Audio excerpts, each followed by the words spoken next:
Buenas tardes, señoras y señores. Bienvenidos al Ateneo Jovellanos y muchas gracias por asistir hoy a este homenaje que hacemos a la poesía con el que inauguramos el curso 2020-2021. Ante todo, deseo tener un recuerdo para tantos amigos y conocidos que nos dejaron en estos aciagos meses de la pandemia, confinación y horror por causa de la COVID-19. Descansen en paz. En condiciones normales, un día como hoy, este salón de actos estaría completo, porque tras los meses de verano, nuestros socios y amigos suelen estar deseosos de cultura. Pero hoy, lamentablemente, por indicación de nuestras autoridades, solo nos permiten la asistencia de 20 personas y 2 ponentes. Mil disculpas a todos aquellos que hubieran deseado asistir y que no han podido.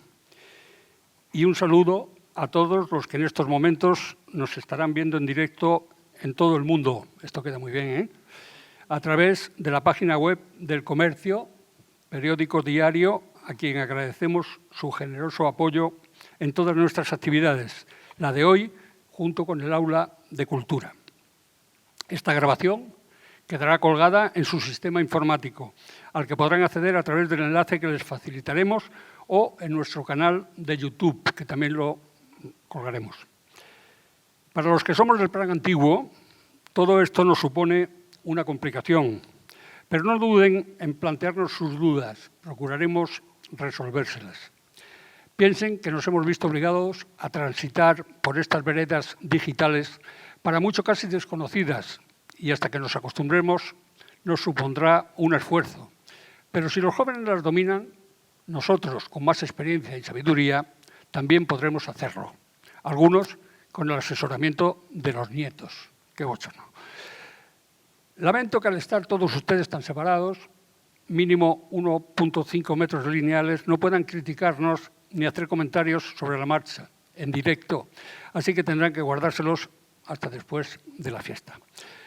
Les aseguro que estamos haciendo todo lo posible para minimizar todos estos inconvenientes que estamos padeciendo por causas de la maldita COVID-19. Y aquí quiero agradecer la dedicación de nuestra vicepresidenta primera, Isabel Moro, y de la secretaria de nuestra institución, Inés Lombás, por su trabajo incluso en estos meses de verano. Gracias, Isabel. Gracias, Inés. Así es que seguiremos sembrando cultura en Gijón, pero hasta que volvamos a la normalidad hemos tenido que reinventarnos y adaptarnos a los nuevos tiempos que nos han tocado vivir. De esta forma, nos abriremos al mundo a través de Internet. Espero que resulte y sea para bien. El Ateneo Jovellanos, desde que empezó su andadura hace 67 años, ha prestado una especial atención a la poesía. Ya en el primer año, 1953, 10 socios fundaron el grupo Atalaya, creando la revista hablada Vigilias Poéticas, en la que combinaban la poesía con el reportaje y la música. En años sucesivos pasaron por nuestra tribuna figuras de la poesía como Blas de Otero, que nos comentó sus obras, Damaso Alonso, que nos habló de la autobiografía poética y de la poesía de José Hierro. También nos visitó José Luis San Pedro, así como Gerardo Diego, que lo hizo en numerosas ocasiones. Precisamente, este poeta cántabro, catedrático en nuestra ciudad, definió la poesía como crear lo que no vemos, a lo que añadió José Hierro, y recrear lo que vivimos e imaginamos como vivido. En 1991 creamos el Premio Internacional de Poesía Ateneo Jovellanos, de gran prestigio y con una importante dotación económica, 6.000 euros. Los jurados fueron presididos por prestigiosos poetas y escritores como José Hierro, Carlos Bousoño, Antonio Gamoneda, Victoriano Kremer, Manuel Alvar, Emilio Alarcos, etcétera, etcétera. Todos los poemas ganadores fueron publicados por el Ateneo. En 2001 se creó el premio Luis Fernández Valdés Ludi de Poesía Festiva, que se celebró en 2 ocasiones. Y ya recientemente, nuestras compañeras de directiva y poetas Cristina Álvarez de Cienfuegos y Nieves Viesca retomaron esta tradición poética del Ateneo, organizando mensualmente un acto que llaman Música, Versos y Pinceladas, donde combinan la pintura con la música y la poesía. Muchas gracias, Cristina. Gracias, Nieves, por el esfuerzo que supone mantener esa actividad y organizar el acto de hoy.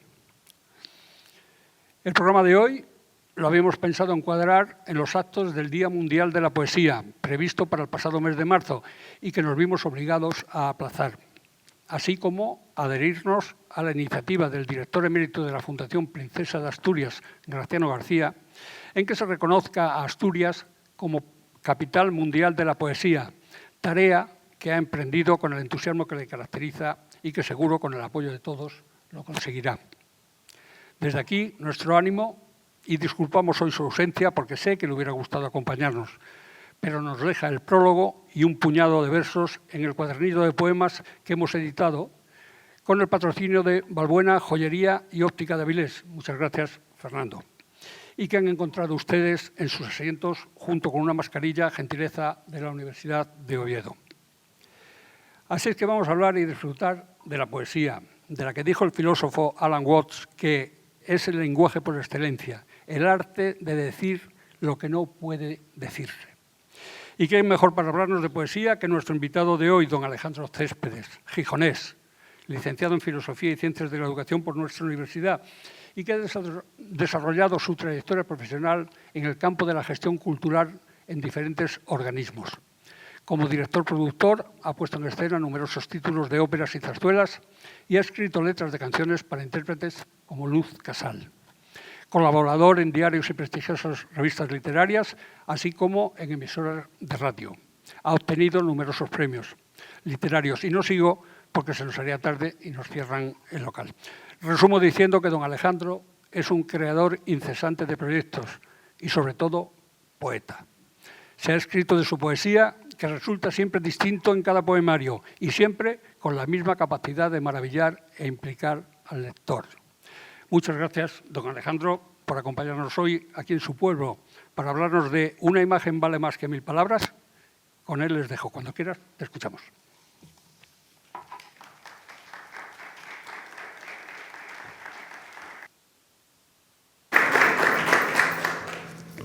Muchas gracias.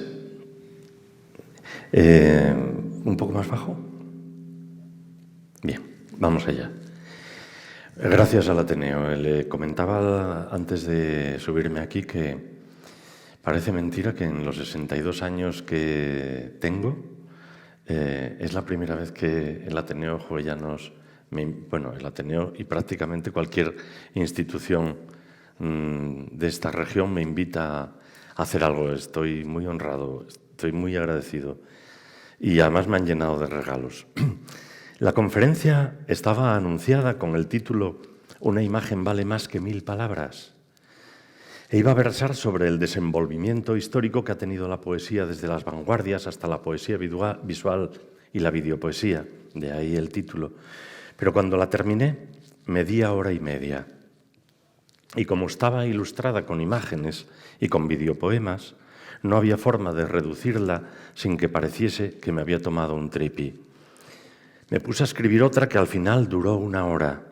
Se me habían concedido 40 minutos que después, grácilmente, se me ampliaron a 50. Voy a ocupar 53 casi, si voy a paso ligero. Y no es recomendable ir deprisa por estos terrenos tan resbaladizos que vamos a transitar. No sé reducirla más.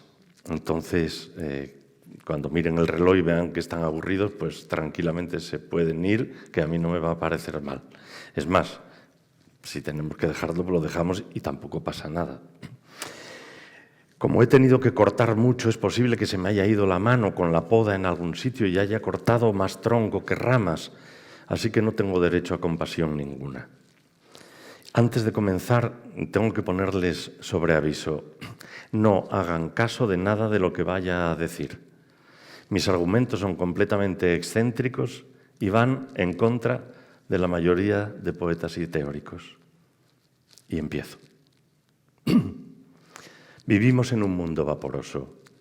Un universo que es del todo poético, pero en el que se venden menos de 200 libros del 80% de las ediciones. Sin embargo, la gente, aun sin haber leído un libro nunca, reconoce a la perfección la poesía, sabe dónde encontrarla, la disfruta, la nombra, admira su materia más pura y más interna, la vive en los momentos más bellos de su vida. ¿Quién no ha oído decir qué noche más poética, qué cine tan poético, qué luna tan poética? Eso sin irnos a las puestas de sol que luego veremos. Y llegando al extremo, he escuchado en la tele a un comentarista decir que el torero hacía poesía con la muleta, que un tenista, que era Roger Federer, y ahí se le perdona, hacía poesía con la raqueta, y que un futbolista estaba haciendo poesía con el balón, se lo juro. ¿Qué decir de la frase «su cara es un poema»? Todo es poesía. Así se abre la web de Genoma Poético, un lugar de proyectos de un importante grupo madrileño de la neovanguardia. Todos somos poetas, incluso quien no sabe escribir 5 palabras sin faltas de ortografía. Y no crean que es raro. Esta adjetivación que convierte cualquier cosa en poesía está avalada por los grandes maestros. Una postura a veces también amparada en interesantes teorías que convierten esta disciplina artística en objeto de saldo. Como bien nos advirtió Huidobro, el adjetivo cuando no da vida, mata. Nuestro diccionario dice que lo adjetivo es accidental, secundario, no esencial, expresa cualidades o accidentes que se predican de cualquier sustantivo al que acompañen. La poesía, entendida de ese modo adjetivo que escolta a los hechos más insólitos, parece ser, por tanto, una extraña materia indefinible y caprichosa que se adhiere a ciertas cosas del entorno y va siempre asociada a términos tan vagos como emoción y belleza. Y no solo en el arte. Afecta a la conducta y al paisaje. Hay quien dice que a todo, como ya hemos visto. En tanto que el mundo de las cosas, la realidad, poniéndome muy tosco, tendría su correlato en la conciencia en forma de experiencia constatable, sensible, que sustenta el principio idealista de que no existe objeto sin sujeto, experiencia, por tanto, expresable en cualquiera de las formas conocidas por lo humano, ese aliento poético que se posa en las cosas, igual que una apariencia, tiene más que ver con la pregnancia, a mi modo de ver. Ese curioso fenómeno lleno de misterio donde lo importante no es lo que se ve, sino aquello que falta. Y aunque, igual que en el idealismo, la pregnancia no puede existir sin un sujeto, aquí el observador, indispensable, más existencialista, completa las cualidades invisibles. Y lo más sustancial de este poder imaginante es que, más allá de constatar lo que no está, el sujeto se involucra y compromete, se impregna emocionalmente con esa situación imaginaria. El aliento poético, como gusta llamar a tanta gente, no es una designación afortunada. ¿Cuántas veces hallamos halitosis en esa pretendida cualidad envolvente? Ese aliento, decía, de tintes fenomenológicos, parece que el sujeto lo vive directamente en la conciencia como experiencia evidente, como experiencia estética. Una experiencia estética que se fija en la emoción y en la belleza. Y así, la poesía en modo adjetivado parecería estar en las cosas como realidad misma, emana de ese mundo perceptible, ni siquiera es necesario construirla, está dada. Pudiera parecer que estoy contradiciéndome si ese algo que llaman poesía está en las cosas como verdad profunda y observable, no debería ser algo sustantivo. En realidad no es del todo cierto, es una cualidad escurridiza, y una cosa es hallarla en todas partes, y otra bien distinta es traerla al poema. Y el modo en que el poeta cree hacerlo configura también 2 modos de entenderla. No dará tiempo a esto. La poesía así vista es solo una adherencia que se pega únicamente a ciertas cosas, igual que el amarillo que luego dirá Borges, y además no es visible para todos los ojos. Solo algunos poseen esa cualidad tan prodigiosa. Aquí encontramos de nuevo la creencia de que el poeta, o cualquier gran artista, según veremos con Octavio Paz, es un ser diferente, un vidente, un chamán capaz de establecer contactos trascendentes con lo desconocido. Pero si nos ponemos trascendentes, prefiero las palabras de Rimbaud. El poeta se convierte en vidente en virtud de un largo y razonado trastorno de todos sus sentidos. El primer estudio del hombre que quiere ser poeta debe ser necesariamente el de su propio conocimiento. Desde estos planteamientos a los que me refiero, no existe la más mínima diferencia conceptual entre arte y poesía, e incluso entre poesía y cualquier otra cosa. Su adjetivación elimina su cualidad sustantiva, el lenguaje verbal, lo único que la define y da sentido como constructo artístico, como objeto creado por medio del lenguaje. Cuando la poesía se entiende de un modo adjetivado, se vuelve cualquier cosa y empieza a cobrar sentido el chiste del rumano al que le preguntan qué es la poesía. La poesía entra en casa, la poesía encuentra droga, la poesía pone esposas a prima. No, pregunto sobre el poema. El poema va a ser como sacar a primo de la cárcel. Bien, la poesía no está en todo. Ni es todo, ni puede serlo. Es un género aparte que exige un lenguaje específico y si además hablamos de literatura, cuando menos, sus formas expresivas han de ser diferentes. Realicemos un ejercicio simple. Si la poesía, como va a decirnos Octavio Paz y Borges, está en las puestas de sol y está en el arte, ¿por qué una puesta de sol no puede plasmarse en la escultura o en la danza y menos aún en la música? Salvo que el compositor, permítanme la gracia, nos advierta en el título que lo que vamos a oír se llama Claro de Luna. Luego veremos esto. No existe poesía en morir en un accidente de tráfico, tampoco en la pederastia, ni en los retretes. No hay poesía en la barbarie de las guerras, ni en los campos de exterminio comunistas ni nazis. Pero hay cientos de ejemplos de cómo hacer poemas con estos materiales. George Trakl, Celan, Genet, Maillard y hasta yo mismo. La lista es desmedida. No es que la poesía esté en las cosas. El acontecimiento, el suceso, no exhala poesía, ni tampoco belleza o emoción. Cualidades que se asignan a la poesía alegremente y de forma obsesiva, como veremos luego. La realidad, el mundo, en donde los humanos no somos más que objetos imbricados en ella, lo mismo que una hierba o un mosquito, está exenta de ese tipo de adherencias morales, a no ser que profesemos un rancio idealismo antropológico o seamos devotos del subjetivismo axiológico de Hume. De los objetos no emana poesía, no se expresan.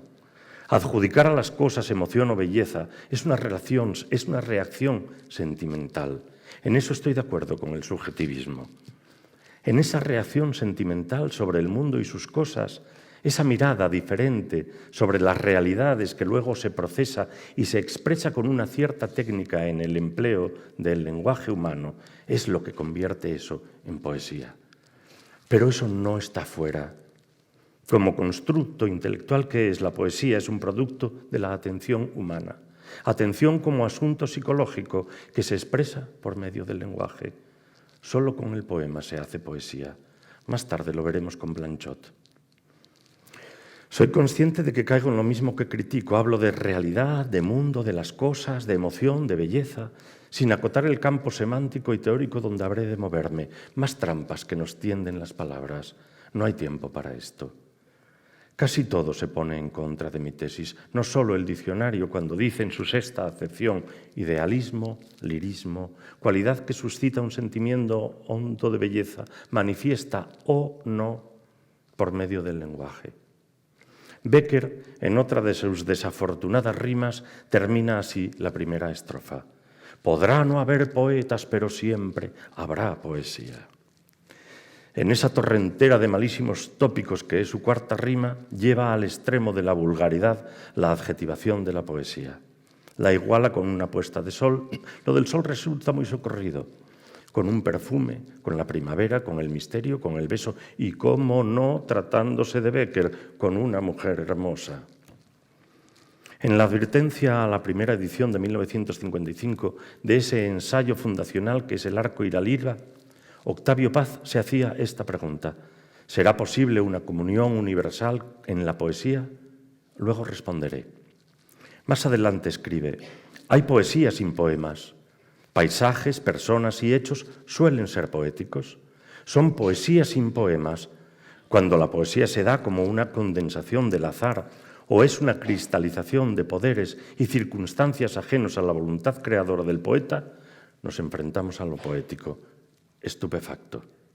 Y no solo porque haya terminado con esa tontería, condensación de azar, poderes ajenos a la voluntad creadora del poeta.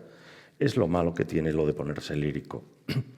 Y sin embargo, ¿cómo no estar de acuerdo con él cuando a continuación sigue escribiendo? El poema es el lugar de encuentro entre la poesía y el hombre.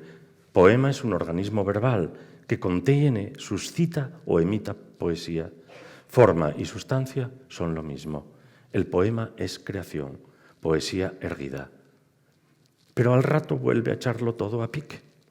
Dice: cuando pasivo o activo, despierto o sonámbulo, el poeta es el hilo conductor y transformador de la corriente poética, estamos en presencia de algo completamente distinto, una obra. Un poema es una obra. La poesía se polariza, se congrega y aísla, y es un producto humano. Cuadro, canción, tragedia. Lo poético es poesía en estado amorfo. Esa idea del sonambulismo pasivo me interesa. Hoy, antes de irme a la cama, voy a dejar un montón de folios encima de la mesa del despacho. Igual mañana, cuando me levante, ya tengo libro nuevo. La creación poética, que incluso puede hacerse mientras está dormido, eso para Octavio Paz es impredecible.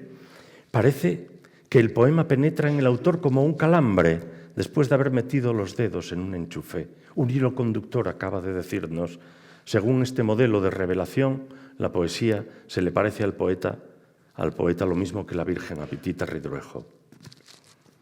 Perdón.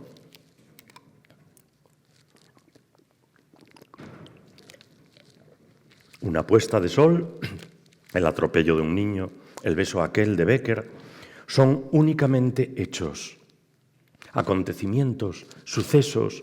Lo que alguien desde el arte decida hacer más tarde con ellos siempre será otra cosa. Un cuadro, si lo pinta, si lo escribe, será literatura. Pero esto nunca es previo, no estaba antes. Antes solo existe el suceso. La impresión psicológica, la cognición de ese acontecimiento, una vez traducido al lenguaje elegido, musical o lingüístico o pictórico, ya nada tiene que ver con el suceso. Aún diría más, ni siquiera es premisa necesaria. El hecho en sí mismo es irrelevante. Puede no haber existido, puede ser inventado. ¿Podrá existir belleza? Podrá haber emoción, pero no hay poesía en un claro de luna, ni en los 13 poemas sinfónicos de Liszt, ni tampoco en la Oda a la Alegría, y si me apuran, poca hay en la Oda del poeta Friedrich Schiller, en la que Beethoven se inspiró para hacer su novena, al menos traducida a nuestro idioma. Y ya puestos, hay más poesía en la cabeza y en los brazos que le faltan, que en lo que aún queda de la victoria de Samotracia. No se encuentra ahí la poesía. Solo está en el lenguaje que el poeta utiliza, nada más, nada menos. Y no siempre. En esto sí tenía razón Octavio. En el lenguaje puede haber belleza si el poeta y el lector lo quieren. Y podrá haber tristeza y euforia, celos, ira, y podrá haber amor y compasión y angustia, es decir, emoción. Estupefacto sigo leyendo a don Octavio. Un cuadro será poema si es algo más que lenguaje pictórico. Piero de la Francesca, Leonardo o Uccello no merecen ni consienten otro calificativo que el de poetas. En ellos la preocupación por el lenguaje pictórico se resuelve en obras que trascienden ese mismo lenguaje. A mí me gustaría preguntarle a Octavio Paz cuál es la trascendencia y cuál ese otro lenguaje. Pero él mismo responde de inmediato. Ser un gran pintor quiere decir ser un gran poeta. Y no contento, sigue. Las obras de estos artistas son mucho más que hallazgos técnicos, son imágenes, poemas irrepetibles. Por otra parte, continúa diciendo, la piedra de la estatua, el rojo del cuadro, la palabra del poema, no son pura y simplemente piedra, color y palabra. Encarnan algo que los trasciende y traspasa. Sin perder sus valores primarios, son también como puentes que nos llevan a otro mundo de significados indecibles por el mero lenguaje. A ver si yo lo entiendo. Significados indecibles sin lenguaje. O sea, significados indecibles sin lenguaje, pero luego resulta que un pintor o un escultor se ofenden si no los llamamos poetas. ¿El poema es lenguaje o es otra cosa? ¿En qué quedamos? Para Octavio es imagen. No tengo que decirles que a mí esta metafísica y esta mitología como narración maravillosa, situada fuera del tiempo histórico y protagonizada por personajes de carácter etéreo, me suena un poquitín a mercadillo lírico. Me suena mucho aquello que decía la enana que hacía de medium en Poltergeist. Aquí hay una presencia muy fuerte. Todos estos intentos de trascender lo humano con teorías de lo sobrenatural, con el único objetivo de hacer de este trabajo es un trabajo, algo más elevado y más sublime, me aburre. Como si la pintura, la música y el lenguaje humano no fuesen invenciones humanas. ¿Hay algo más en literatura que palabras? ¿Qué ocurre si las quitamos? La única condición para que algo sea indecible es que nos olvidemos del lenguaje, que el mayor logro de la humanización se pierda para siempre y volvamos al árbol del que nos bajamos. Conste que estoy de acuerdo con Paz en muchas cosas, pero en aspectos como este habría que recordarle que él solo puede embarrarse en esas disquisiciones lírico-metafísicas precisamente porque posee el lenguaje. Wittgenstein no dejó de decir hasta el final de sus días que el verdadero problema de la filosofía era el lenguaje. Y esto puede aplicarse a la poesía. Y decía también que el problema podría resolverse y desaparecer una vez que comprendiésemos la naturaleza y el significado del lenguaje. Pero esto no ha hecho más que complicarse. Y si no, que se lo pregunten a la física teórica. La complejidad de las conexiones del cerebro humano y, consecuentemente, las de la poesía, se acentúa precisamente cuando el lenguaje se vuelve metafísico y deja de ser aquello de palabra igual a cosa. En la teoría clásica de la poesía había una indisociable implicación de la literatura con el mundo exterior. Para Aristóteles, la poesía era una imitación de la naturaleza. Para Homero, su función era instruir, lo que implicaba cierta pretensión de conocer el mundo. Nada diferente de lo que pensaron los primeros románticos, Novalis, Schelling, Friedrich Hegel, pero con un pequeño desajuste. Estos últimos piensan que el acceso al conocimiento por la vía del arte es superior al que se obtiene por la vía de la ciencia. Hay en la actualidad abundantes poetas, todos muy conocidos, que sostienen argumentos parecidos sobre el conocimiento trascendental del lenguaje poético. Sin embargo, como bien nos advierte Todorov, la verdad de la literatura no aspira al mismo prestigio que el de la ciencia, porque no puede ser verificada. No propone teorías o hipótesis unívocas, sino que se expresa a través de metáforas que se prestan a interpretaciones múltiples. Y esa no es otra cosa que su supuesta magia. Esas contigüidades asombrosas, esa grieta, ese espacio que se deja al lector para que solo él pueda llenarlo. No entiendo en poesía esa afición ludópata respecto a la verdad. La única verdad exigible en poesía es la textual. Esto lo sabía Baudelaire muy claramente. Baudelaire distinguía dos tipos de verdades. Es una idea que toma de Platón y de Aristóteles. Una verdad empírica, concebida en términos de conformidad con la cosa, de adequato rei. Si digo llueve y miro por la ventana y veo que llueve, entonces he dicho una verdad verificable.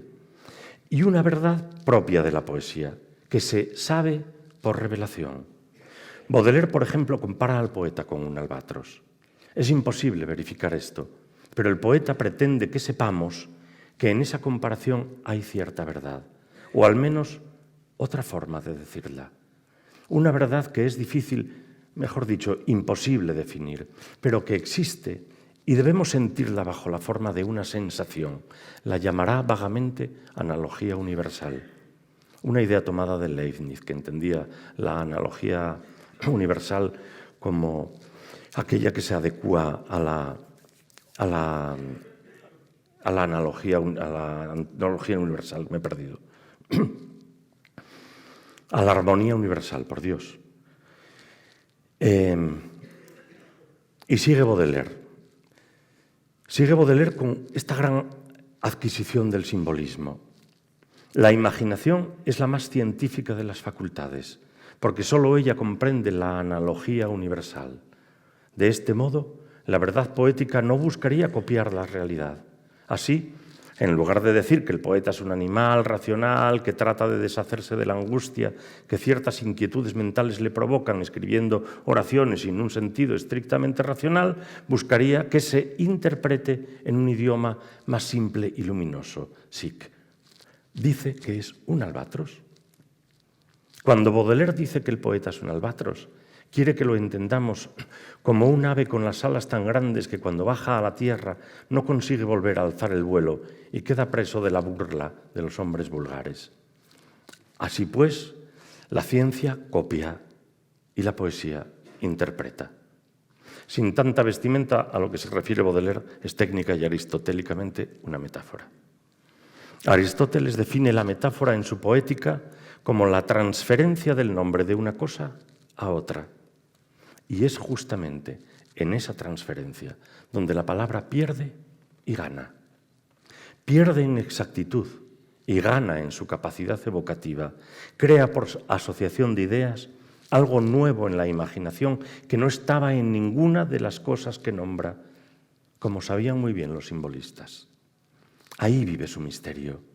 Es ahí donde el poeta abdica de la domesticación de su discurso y lo deja en la mente de aquel que lo recibe. Volvamos a Baudelaire y a su metáfora.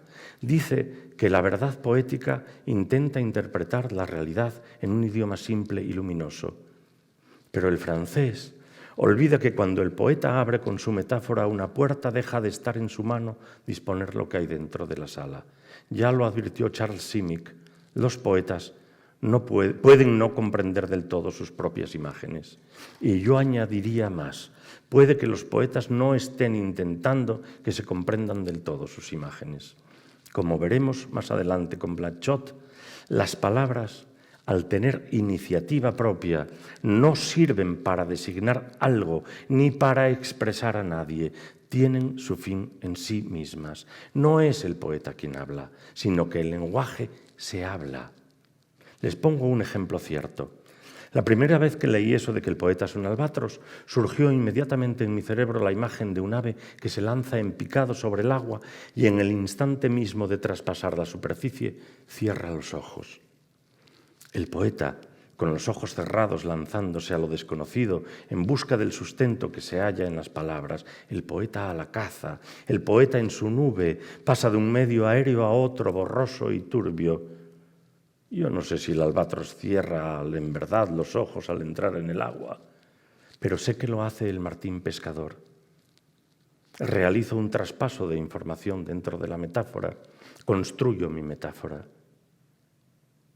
Y sé que por los golpes, el martín pescador al entrar en el agua muere ciego, igual que Borges. Poco tiene que ver mi lectura de la metáfora de Baudelaire con la que él pretende. Esta apertura que ofrece lo poético pone en entredicho aquel ejercicio de mi antigua maestra. ¿Qué nos quiso decir aquí el poeta? Que vale para poetas descriptivos, pero no para aquellos que creemos que la poesía puede dar más de sí. Como decía Francis Ponge, ¿qué idea es esa de preguntarle a un poeta lo que quiso decir? ¿No es acaso evidente que si él es el único que no puede explicarlo es porque no puede decirlo de otra manera que como lo ha dicho? ¿Y que si no lo habría dicho de otro modo diferente? Aunque en principio pudiera parecer que el ejemplo del martín pescador no hay nada de poético, es todo lo contrario. Esta ave poética se enfrenta a dos fenómenos adversos que afectan a la luz y a la visión, por tanto. La reflexión, que actúa como un espejo sobre el agua y pone cielo donde solo hay agua, y la refracción, que hace que bajo el agua cambie su trayectoria y la desvía. La refracción hace que el martín pescador se lance al agua en picado para apresar un pez en un sitio en el que en verdad no está, y sin embargo lo encuentra. Son muchos los que olvidan que algo tan aparentemente ingenuo como los conceptos de verdad y falsedad, únicamente humanos, solo pueden darse en y con el lenguaje. Y en este sentido, las palabras de Heidegger cuando dice que las leyes de Newton antes de ser descubiertas no eran verdaderas ni falsas, son de una lucidez abrasadora.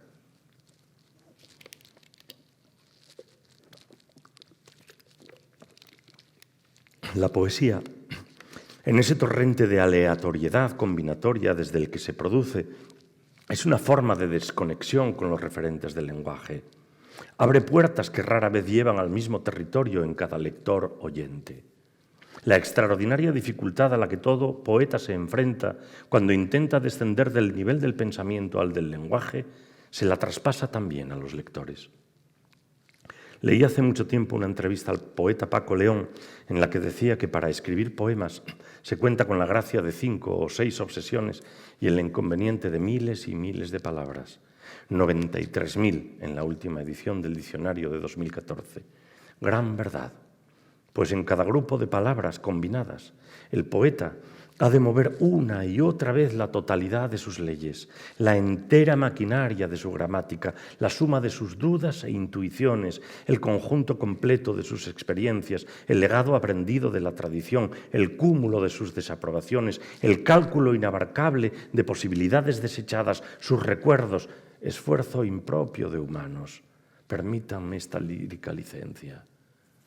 Borges, que dictó tantísimas conferencias, en la que tituló precisamente ¿Qué es la poesía?, llamó a la creación literaria un hecho estético. Estas son sus palabras. El hecho estético es algo tan evidente, tan inmediato, tan indefinible como el amor, el sabor de la fruta o el agua. Sentimos la poesía como sentimos la cercanía de una mujer o como sentimos una montaña o una bahía. Si la sentimos inmediatamente, dice, ¿a qué diluirla, en otras palabras, que sin duda serán más débiles que nuestros sentimientos? Y termina. Sentimientos. Qué poco ayuda esto. Porque por otro lado, Borges, como lector, sostiene que la poesía es una experiencia estética, una presencia que se siente con todo el cuerpo. En esta medida, la poesía es una experiencia concreta, no un concepto. Esto lo dice Borges. Es una experiencia concreta, así como lo son, dice, el sabor del café, el color amarillo, el significado de la ira, el odio, el atardecer o el amor por el país. Aquí tenemos un ejemplo de lo inconveniente que es definir de manera abstracta las cosas en poesía. Borges, fiel a su idea de que el poema ha de ser eficaz. Esto es importantísimo en Borges, la eficacia. Que ha de ser eficaz en alcanzar el sentimiento, exige a la poesía que sus palabras coincidan de la forma más precisa con las circunstancias esenciales e íntimas de aquello que se intenta convertir en experiencia estética. Luego veremos cómo Blanchot niega de plano esto que dice Borges, y yo también. Walter Benjamin, en su obra sobre el lenguaje general y sobre el lenguaje de los humanos, escribe que el lenguaje es la comunicación de contenidos espirituales, la expresión del ser interior de las cosas. Es obvio que Benjamin debe referirse a ese lejanísimo momento en el que el lenguaje se sumerge en el plano de la abstracción, el tiempo de los dioses. Mucho antes, por tanto, que los presocráticos, es decir, cuando el lenguaje humano abandona su función estrictamente denotativa y objetiva, piedra, fuego, montaña. Esas palabras que señalan la cosa para entrar por entero en planos metafísicos, esencia y existencia, ser y mundo, Dios y nada. Paul Valéry, en su conferencia sobre la poesía, dijo esta enorme verdad. El lenguaje es todo lo contrario de un instrumento de precisión. La retórica se apropia del lenguaje. Ya puede deleitar, persuadir y conmover. Igual que esta conferencia, todo es un ejercicio de retórica. Si bien Borges pensaba que el pecado original de lo literario está en que sus estructuras de palabras corren el riesgo de no expresar aquello que refieren, yo, muy al contrario, creo que es precisamente esa semanticidad polivalente la que le da sentido a lo poético. Sí coincido con Borges, sin embargo, en que el lenguaje de la poesía habla a la intuición y a la inteligencia del lector, pero disiento con él cuando plantea que el lenguaje de la poesía debe de ser un lenguaje vivo, que se exprese en lo concreto gracias a su carácter mimético. Borges tiende a identificar vivo y concreto con musicalidad. Lo hace en toda la poesía que ha escrito. no así en la prosa. Y dado a los ejemplos pone uno muy desafortunado. El ruiseñor, en todas las lenguas del orbe, goza de nombres melodiosos, Nightingale, Nachtigall, Usignolo, como si los nombres instintivamente hubieran querido no ser desmerecedores del canto que los maravilló, dice Borges. Pero Borges, por Dios, ¿qué vamos a hacer entonces con esos otros pájaros que cantan tan bien o mejor que el ruiseñor? El camachuelo, el pardillo común, los verderones, los jilgueros, los chochines. Sí, hay un pájaro que se llama chochín. ¿Quién fue el desaprensivo que les puso esos nombres? Como curiosidad he de decirles que la familia de los túrdidos a la que pertenece el ruiseñor usa para su canto la escala pentatónica, la más simple, formada por 5 notas, la música que encontramos en la música africana y oriental, en el blues y en el rock and roll, mientras que el chochín común usa la escala dodecafónica, la que da origen a la música europea moderna. Y eso que el nombre zoológico que le han puesto al chochín es troglodita, troglodita. Tan genio para otras cosas, Borges en poesía era un conservador empedernido y sabía poco de pájaros. Cae Borges para mí en otro contrasentido cuando afirma que es el lenguaje vivo que es el que inyecta la fuerza de lo concreto a la construcción poética y que se puede sentir en la literatura gracias a que las palabras son símbolos de recuerdos compartidos, dice. Recuerdos compartidos. ¿Hay algo más diverso que un recuerdo, incluso en todos los que han sido sujetos en el acto que luego se recuerda? Miren, tal vez el problema común a toda esta exposición no sea otro que el de siempre, los ineficaces e inútiles intentos de definir qué es la poesía, esa expresión artística extrema hecha con el lenguaje humano más connotativo. Los empeños en definir la poesía son siempre muy imprecisos, precisamente por la doble condición de lo verbal que opera en ella. Quiere ser a la vez sujeto y objeto. Y el lenguaje poético, igual que el filosófico, es el mejor ejemplo de los inconvenientes que plantean los intentos de alcanzar en él la claridad. No está de más citar de nuevo a Blanchot en este asunto, y no solo porque avale la tesis que defiendo. Dice, la palabra poética no se opone solo al lenguaje ordinario, sino también al lenguaje del pensamiento. El lenguaje adquiere entonces toda su importancia, se convierte en lo esencial y por eso la palabra confiada al poeta puede ser llamada palabra especial. Y por eso la palabra confiada al poeta puede ser llamada palabra especial. Repito, esto significa en primer término que las palabras, al tener iniciativa, no sirven para designar algo ni para expresar a nadie, sino que tienen su fin en sí mismas. Crea un objeto del lenguaje. Blanchot insiste mucho en esto, y esto es importantísimo. Las palabras crean un objeto del lenguaje. Crear, se lo vengo diciendo. El poeta hacedor de realidades, el constructor a fuerza de palabras, el que engendra a las propias palabras con un nuevo sentido. Esa es otra de las facetas de su magia, magia como ilusión y no como ocultismo. Nos obliga a explorar las posibilidades de esa fragmentación lenguaje-idea, pues la multiplicidad referencial con la que el autor trabaja su lenguaje poético se vuelve a insertar en el lector oyente, en función del contexto en el que éste la entienda. Le hace enfrentarse a ese eco extrañísimo que persiste en lo dicho, pero lo hace resonar en otra cueva, la cueva del lector. La poesía ocurre en ambos lados. Y si esto no ocurre, si el lector no coopera, la poesía se va por el desagüe o se queda pegada como tinta que es sobre la página. Decía Ángel González que la poesía no quiere lectores complacientes. Permítanme de nuevo otra licencia lírica. Es como si el poeta entregase al lector las piezas de un mecano desmontado, que a través de los planos, las palabras, el lector está obligado a construir, y no he dicho a copiar. A pesar de lo dicho sobre Borges, él creía firmemente en que la obra literaria es una construcción, y yo también. defiende la idea constructivista del poema. Borges jamás podrá entender la existencia de una poesía al margen del lenguaje, hasta el punto de que lo más importante para él, como ya he dicho, era el término eficacia en ese proceso de construcción de una verdad literaria. En Octavio Paz no está tan claro. Por una parte, un soneto para él no es un poema, sino una forma literaria, un artefacto artístico que se convierte en poema solo cuando ese mismo mecanismo retórico de estrofas, metros, rimas ha sido tocado por la poesía.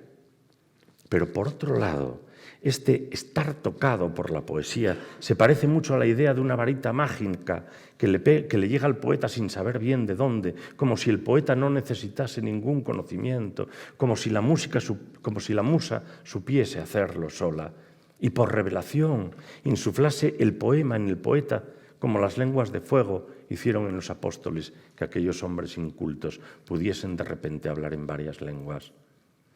Hablar de los procesos cognitivos en el acto de la creación artística nos daría para otra conferencia. Pero antes de seguir quiero recalcar algo. El hecho de adoptar cualquiera de estas posturas, adjetivación o sustantivación del término poesía, o el modo en el que cada poeta cree tener acceso a la poesía por revelación o por construcción, ¿condiciona el resultado de la obra? Rotundamente no. Nadie podría afirmar que Gamoneda, Valéry, Octavio Paz, Maillard o Gil de Viedma no son grandes poetas. Por cierto, Gil de Viedma, en algún escrito que ahora no recuerdo, decía: no existe la poesía, existe el poema. Pero solo podemos aceptar este tipo de afirmaciones si aceptamos también que la escultura, la música, la pintura y la danza no existen. Como tampoco existen el amor ni el dolor, sustantivos igual de acumulativos que los otros. El dolor, como concepto, existe porque hemos aprendido dónde está y cómo duele, como un dolor de muelas, como un cólico nefrítico, como la muerte de ese ser que amamos, como una despedida obligatoria. Verán que no es lo mismo. Y sin embargo, lo llamamos igual. Y para saber esto, ni siquiera es necesario haber leído El espacio literario de Blanchot, en donde dice: la literatura objetiva el dolor constituyéndolo en objeto. No lo expresa, lo hace existir en otro mundo. Un objeto así no es una imitación. Se constituye para presentar el dolor, no para representarlo. Y por fin Valéry. Sí, pero no. Podría parecer que al final se aclara todo. En la conferencia titulada sobre la poesía que pronunció en 1927 dice: sabemos que esa palabra tiene dos sentidos, dos funciones distintas. Designa, en primer lugar, un cierto género de emociones, un estado emotivo particular que puede ser provocado por objetos o circunstancias muy diferentes. Decimos de un paisaje que es poético, lo decimos de una circunstancia de la vida, lo decimos a veces de una persona. Hasta aquí, igual que el diccionario. Continúa Valéry. Pero existe una segunda acepción más estricta del término. La poesía, que nos hace pensar en un arte, en una extraña industria cuyo objeto es reconstituir esa emoción que designa el primer sentido de la palabra. Aquí nos volvemos a encontrar con Borges. Continúa Valéry. El propósito del poeta debe ser el de restituir la emoción poética mediante los artificios del lenguaje fuera de las condiciones naturales en las que espontáneamente se produce. Y aquí tengo que volver a beber. Valéry es muy consciente de que los dos sentidos que otorga la palabra poesía se confunden irremediablemente y vician las teorías y las obras, porque la misma palabra se usa para dos cosas diferentes. Y puesto que el lenguaje es todo lo contrario de un instrumento de precisión, ¿cuál es la solución? Contesta Valéry: oponer tan claramente como sea posible la emoción poética a la emoción ordinaria. Pero esto es cuando menos discutible. Como vimos con Borges, primero, porque la emoción es solo otra palabra muy abstracta que sirve para nombrar una experiencia íntima no cuantificable. ¿Cuánta emoción? Es mucha emoción. Y es poco catalogable. Y segundo, esa emoción no es restituible por más que lo diga Valéry. Y por más que lo intentara Stanislavski e implantara su legendario método en el Actors Studio Elia Kazan, lo que queda de la emoción es un recuerdo. Y los recuerdos son materiales mudables. Y otra cosa aún más contundente que habría que decirle a Valéry: la emoción y los recuerdos nunca son exportables a ningún semejante. Su comunicación a otro sujeto no restituye nunca en este ni la emoción ni el recuerdo del que habla. Crea un recuerdo o una emoción nuevos en la línea de tiempo del que escucha y, si me apuran, también en quien lo reproduce. Y ya por último, había que recordarle otra vez a Valéry que las palabras no pueden imitar la emoción, ni alegría, ni tristeza, ni dolor. La poesía los crea y los hace resonar en el lector, despierta al eco, una reverberación que ya no está en el poeta, no puede estarlo. Lo que el poeta consigue, si lo hace, es despertar en el lector su propia resonancia. El dolor del lector nunca es el suyo, el del autor. El dolor del lector es solo suyo, nunca es el del poeta. Volvamos a Blanchot. La palabra objetiva el dolor, constituyéndolo en objeto. No lo expresa, lo hace existir en otro mundo. No es una imitación. El dolor se constituye en el poema para presentar el dolor, no para representarlo. Entonces, ¿cómo distinguimos poesía y poesía? Una autora que no quiero citar lo clarifica. La respuesta está en la misma poesía, y es poesía porque llega desde la emoción y busca provocar la emoción, porque no nos deja indiferentes, porque nos conmociona, nos conmueve y nos remueve. No crean que esta definición es tan extraña. Otra vez la emoción. Con esto debe quedar rotundamente claro. Si por un lado la poesía puede ser cualquier cosa y por otro se identifica de esa forma que acabamos de oír, la poesía es el gol de mi equipo de fútbol, es un dolor de muelas y luego ir al dentista, es subirme en la montaña rusa de una feria de atracciones o la visita de un inspector de Hacienda. Todo eso me emociona, me conmueve, me remueve y ninguna me deja indiferente.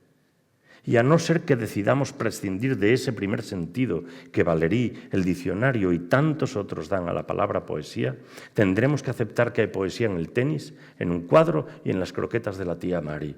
Y si además, para identificarla, le añadimos el condimento universal de la emoción, encontraremos también la poesía en un boleto de cupón premiado. Hay muchos más ejemplos de este ejercicio de negación o degradación del término poesía, pero no dará tiempo a reseñarlos. Ahora le tocaría a Derrida, pero le ha salvado la campana. A estas alturas debería haber encontrado más argumentos que se pongan de mi parte. Como no los encuentro, déjenme que les lea un bellísimo ejemplo que usa Chantal Maillard para explicar el modelo de la creación poética como revelación. Tengo que advertir sobre algo muy importante. Donde ella dice poema, yo diré poesía. Aún a sabiendas de que Maillard establece en todos sus escritos y sus conferencias una rigurosísima diferencia entre poesía y poema. Y quiero utilizarlo porque al cambiar el término poema por el de poesía, se ilustra a la perfección lo que yo creo que es la poesía. Pido perdón a ella y a ustedes por esta licencia. Nunca la usaría Chantal. La poesía es como el cangrejo ermitaño, un ser frágil que no puede vivir sin una concha. Cuando le queda pequeña, busca otra en la que pueda meterse. La poesía habita el lenguaje, se sirve de palabras muertas a las que se traslada y reaviva, vehicula sentimientos, creencias, vivencias. La poesía utiliza las palabras como el cangrejo las conchas, las habita. Lo que vemos de la poesía es lo que vemos del cangrejo, su concha. Una envoltura prestada con la que muchos le confunden. El ermitaño no es la caracola, como tampoco el poema es la poesía.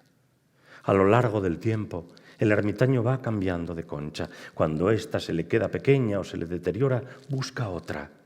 A lo largo de su vida va cambiando de concha con frecuencia, igual que la poesía. Por eso, con el tiempo, cuando las palabras y los versos se endurecen, es preciso decirlos de otro modo, con otro sentido y ritmo.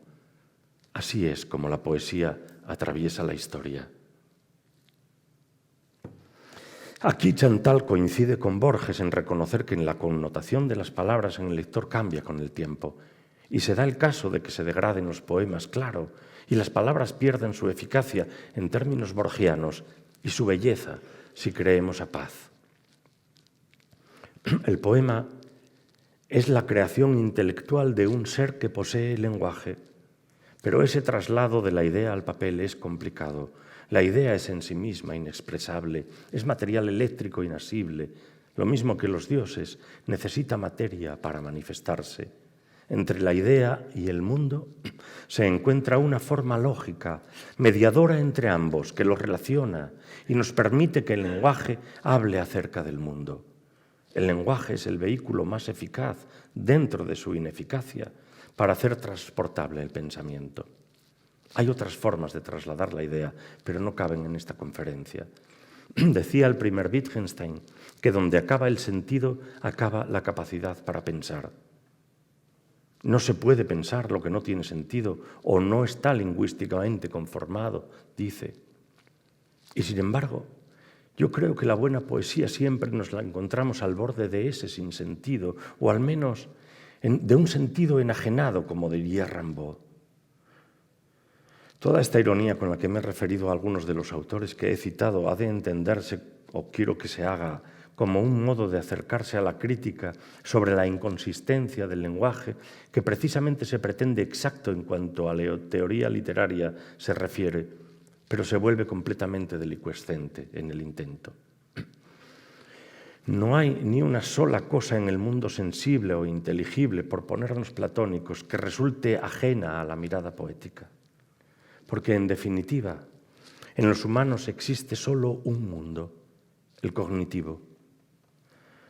En él convergen las materias sensibles y las inteligibles y son indisociables.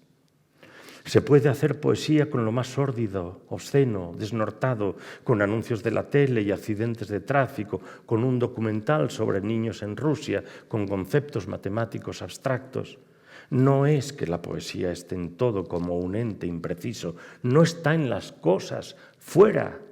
No, la poesía está dentro. Y luego hay que intentar verterla sobre el texto. Solo es la mirada del poeta la que puede convertir cualquier asunto en material poético. No es tan fácil asirla y definirla, y no tiene una fórmula, no es ningún principio matemático. La poesía existe en el poema como la música en una sinfonía. Hay que escribirla para que luego suene. El lenguaje poético resulta inaprensible. Todo en él es sentido figurado.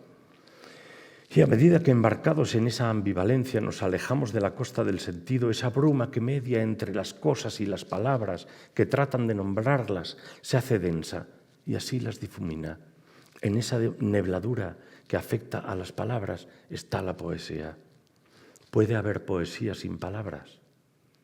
Esto es lo verdaderamente central de esta charla. Yo no creo que la poesía sea esa materia fundamental y fundacional del universo que se posa en las cosas, como nos dice Paz continuamente, que produce belleza y emoción y solo es capaz el hombre de apreciarla. Más bien creo que como constructo intelectual que es, la poesía solo es producto de la atención humana, atención como asunto psicológico que se expresa por medio del lenguaje, sí. Por cierto, sabemos si los monos se emocionan con las puestas de sol. Hay un estudio científico realizado por investigadores japoneses que afirma que los pájaros presentan reacciones igual que las nuestras cuando escuchan el canto de otros pájaros. Ya estoy terminando. La poesía es imagen, recalca de continuo Octavio Paz. Según él, la poesía convierte la piedra del escultor, el color del pintor, la palabra y la música en imágenes. Dice literalmente, el extraño poder que tienen las imágenes para suscitar en el oyente o en el espectador constelaciones de imágenes vuelve poemas todas las obras de arte. Obviamente no estoy de acuerdo, pero es que esa omnipresencia deífica y además sin lenguaje, que dice paz y tantos, tiene la poesía, que esa omnipresencia que dicen tiene la poesía para estar en las cosas y habitarlas, tiene sus consecuencias. Aunque, como hemos visto, esa presencia es muy escurridiza, porque no está en todo, ni siempre, y en aquello que está puede decidirse cualquier día. El primero que lo aprovecha es Marinetti, en 1909. A partir de Palabras en libertad, no deja de ser curioso título para alguien que decide prescindir de la palabra. El futurismo defiende una poesía donde la significación es irrelevante. La poesía estará en el grafismo de las tipografías que se adoptan como elementos expresivos y plásticos del más alto nivel. En 1942, el rumano Isidore Uisou propugna el movimiento letrista, el valor del sonoro de las palabras más allá de su capacidad significativa. Los signos, liberados de su carga semántica, pasan a ordenarse de cualquier manera en una especie de poesía visual que utiliza las letras como elementos plástico-expresivos y toma lo indescifrable del grafismo como una forma de subversión del sistema lingüístico. Gabriel Pomerán aboga por la eliminación y destrucción de la palabra. En 1955, Eugen Göringer reconduce el concretismo de las artes plásticas de los años 30 a lo que él denominará poesía concreta. Una poesía que evita la lógica discursiva de la lengua. Todo esto traerá otra consecuencia inevitable, lo que hoy conocemos como poesía visual. Aquí ya es imposible, en el mejor de los casos, distinguir la poesía de una fotografía, salvo porque el autor diga que lo es. Llegamos al presente. Si todo esto comenzó con un manifiesto, el de Marinetti, la destrucción de la palabra, la videopoesía, que también renegará de la palabra o cuando menos la considera completamente superflua, nace de otro manifiesto, el de Tom Conives, de 1982. Es él quien acuña el término videopoesía, pero está aceptando que el primer videopoema es uno que hizo además Ernesto de Melo de Castro, que se titulaba Me parece que he visto, y que lo único que hace es animar con un movimiento pendular un previo poema que él había escrito. Los seguidores de Conives, incluso él mismo, llaman a sus obras videopoemas, pero los más significativos no llevan ni una palabra.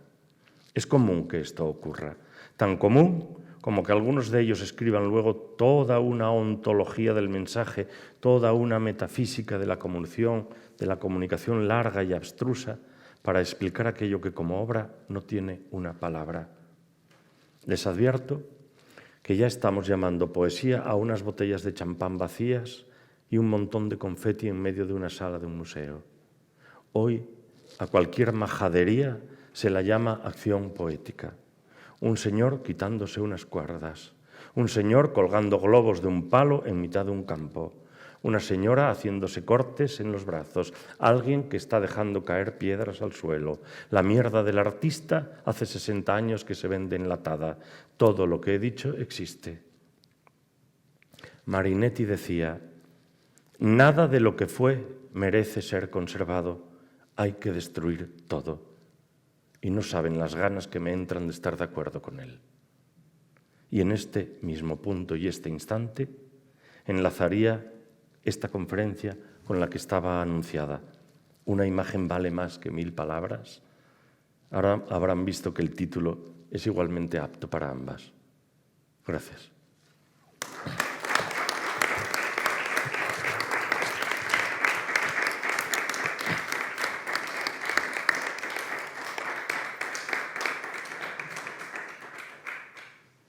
Muchas gracias, don Alejandro. Y ahora nuestro vicepresidente segundo, también poeta, don Fernando Álvarez Balbuena, nos recitará 2 sonetos suyos. Cuando quieras, Fernando.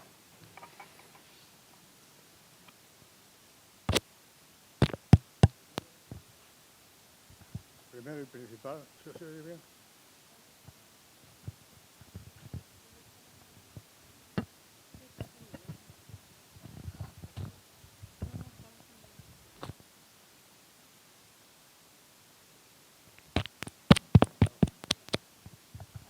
Ahora se oye.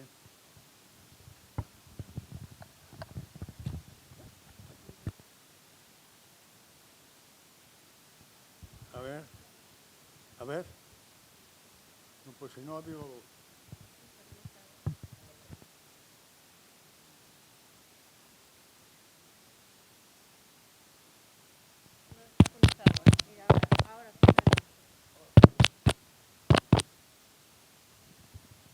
Tanta lata para tan poca cosa.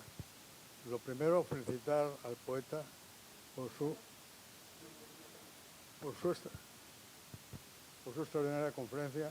Y lo segundo, como el Día de la Poesía ya fue en marzo y no pudimos celebrar nada, pues yo voy a leerles a ustedes hoy un par de sonetos que no sé si estarán tocados por la vena poética, pero son dos sonetos que a mí, a dos ciudades, que para mí esas dos ciudades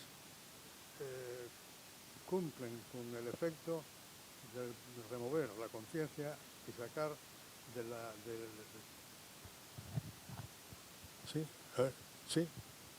y sacar del corazón los sentimientos más profundos. ¿Se oye pues o no se oye? Bueno, entonces, déjame porque si no, no veo. Entonces el primero es a la ciudad de Venecia, que tantos poetas la han cantado. Perdónenme que sea yo quien me atreva a volver a cantarla. Como Venus, surgiste entre las olas, sobre una bella concha nacarada. Naciste para reina destinada al arrullo de suaves barcarolas. Susurros de marinas caracolas hay en tu dulce voz de enamorada, y en el zafiro azul de tu mirada, reflejos de los soles que arrebolas. Tu belleza, asomada a la laguna, y el mar que te acaricia y te perfuma, recuerdan vuestros dulces responsables. Romántica ilusión de enamorados, que en tus góndolas pasan abrazados sobre el verde rumor de tus canales.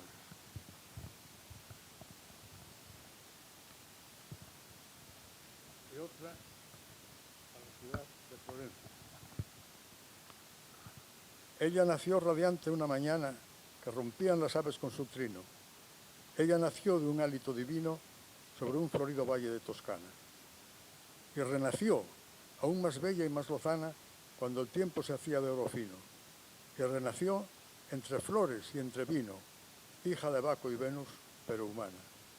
Y la amaron caudillos y escritores, pintores, arquitectos y escultores, que le hicieron regalos memorables. Y ahora, aunque anciana, aún yerga la cabeza, y a cuantos ven y admiran su belleza, les regala recuerdos imborrables. Nada más.